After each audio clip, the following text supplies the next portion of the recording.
Hi, I'm John Hyatt. It's the 4th of July, 2023. If you're related to me through the Gilmer or Hyatt families, or if you're related to my wife through the Stevens families, you are probably descended from someone who participated in the American struggle for liberty. I'd like to read you a couple of stories about that struggle in the Southern campaign of the American Revolution in the Carolinas.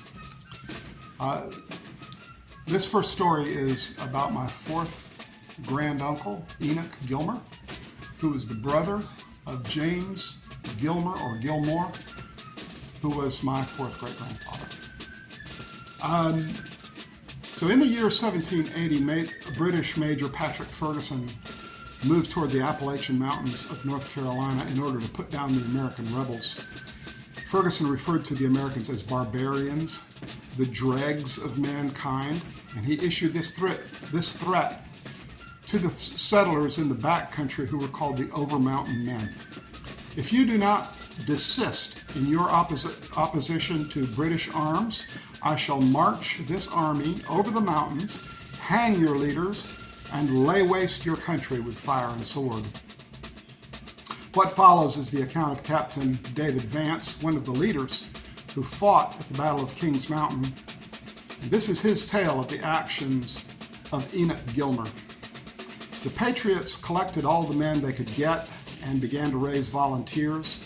The orders given to the volunteers were to equip themselves as quickly as possible and to be ready when they were called on to saddle their horses and to march on short notice. They gathered their forces at cowpens, made camp, and began to send out scouts to find the British Army. Major Chronicle proposed to send Enoch Gilmer as one of the spies, but some objected to it because he did not know the country well.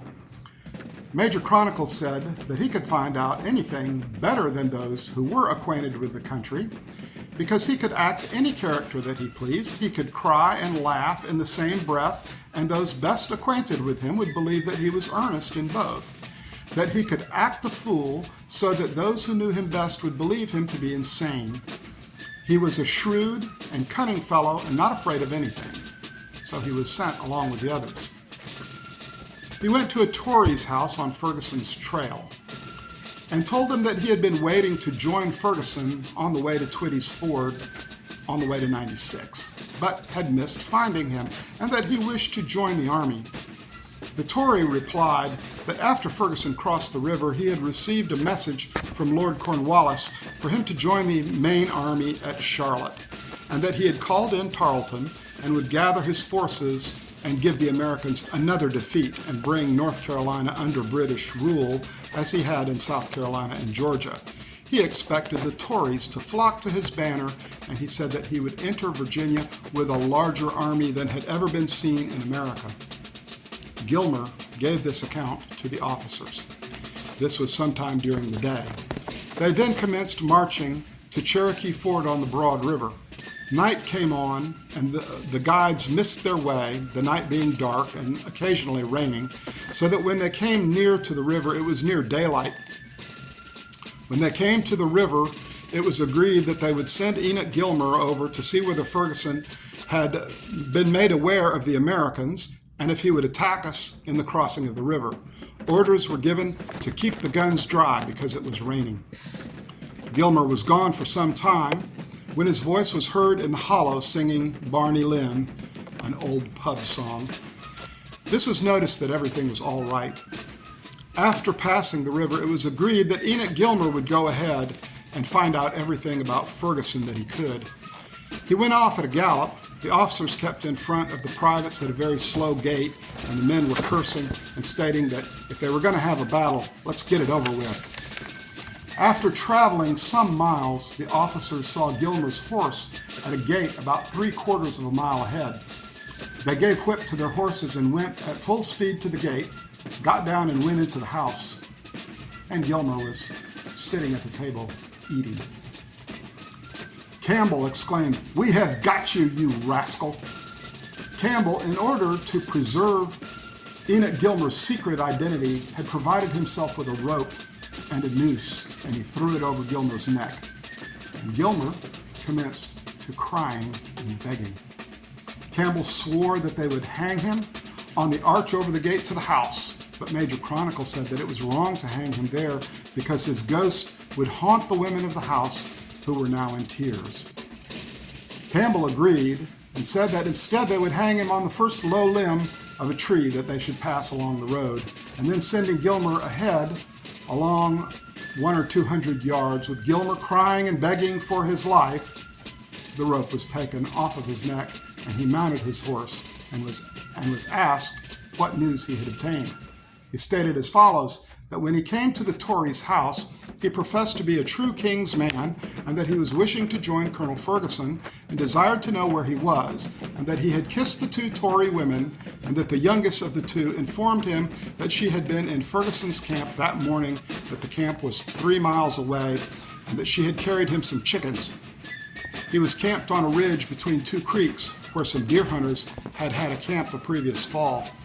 Major Chronicle and Captain Maddox stated that the camp that was referred to was their camp, and that they knew the ground well that Ferguson had camped on, whereupon it was agreed that they should plan the battle since they knew the ground. It was agreed on by all the officers that we would attempt to surround our enemies, and they immediately began to arrange their men. By the time this was done, we were close to the enemy. The hill was surrounded in a few minutes and the battle began. Our enemies had a 2-to-1 advantage, so of course their fire was double that of ours. Ferguson, a prudent officer, finding himself surrounded on all sides, ordered his regulars, who had muskets and bayonets, to charge bayonets on Major Chronicle's South Fork boys. The regulars, having fired their muskets at a short distance, and then in turn the South Fork boys fired their rifles, killing many of the British, and retreated, keeping ahead of the bayonets about 20 feet until they could reload. Then they fired their rifles again, each one dropping one of the enemy.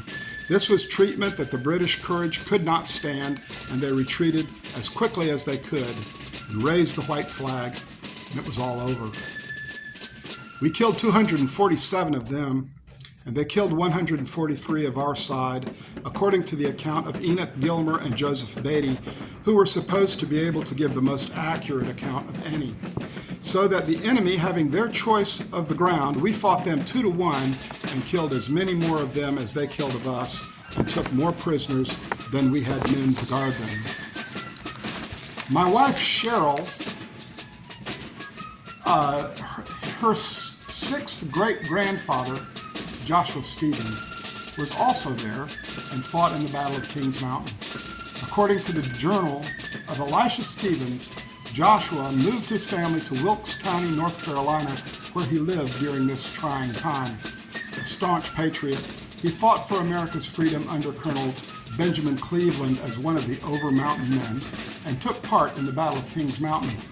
During the attack, the Patriots pressed forward, encircling the Loyalists at the top of the mountain.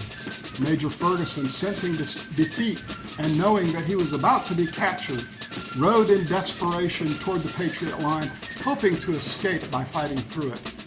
One of these frontier patriots took aim with his rifle and shot Ferguson out of the saddle. Ferguson's foot was caught in the stirrup, and his horse dragged the body of the hated British officer partway down toward the American lines. As Ferguson lay on the ground, his fine cream-colored mare galloped down the mountain carrying the empty saddle and was captured by Joshua Stevens. Unfortunately for Joshua Stevens, his commander, Colonel Benjamin Cleveland, admired Major Patrick Ferguson's beautiful horse, and the colonel claimed the prize that Joshua Stevens had captured. I hope Joshua Stevens got paid for it, but I doubt it.